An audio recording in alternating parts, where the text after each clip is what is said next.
আজকে ছিল জুমার দিন, শুক্রবার। আসসালামু আলাইকুম সবাইকে, আশা করি সবাই খুব ভালো আছেন। জুমার দিনে কিন্তু সব বাসায় যার যার সামর্থ্য অনুযায়ী রান্নাবান্না করা থাকে, মানে ভালো মন্দ কিছু রান্না করে।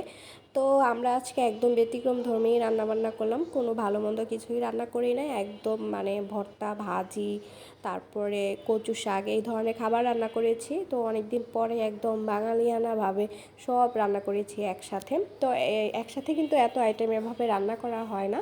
তো এই যে প্রথমে আমি পটল ভাজি করে নিয়েছি। পটল ভাজি কিন্তু আমার কাছে বেশ ভালো লাগে খেতে, আর এই যে পেঁয়াজ দিয়ে ভাজি করলে আরও বেশি ভালো লাগে খেতে। আর পটল ভাজিতে কিন্তু একটু আলু একসাথে দিলে কিন্তু আরও বেশি ভালো লাগে খেতে। আমি সবসময় এভাবে ভাজি করি, পটল ভাজি করলে সাথে এভাবে একটা আলু আমি ভাজি করে নেই, এতে কিন্তু গরম ভাতের সাথেও খেতে বেশ ভালো লাগে আমার কাছে।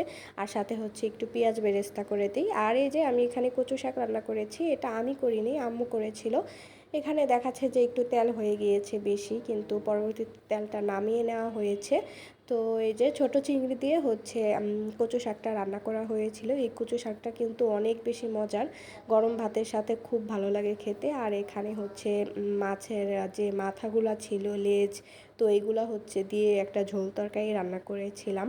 আর এই যে লতি তরকারিও রান্না করা হয়েছে, লতিটা হচ্ছে বড় চিংড়ি দিয়ে রান্না করা হয়েছে, লতিটাও কিন্তু বেশ ভালো হয়েছিল খেতে।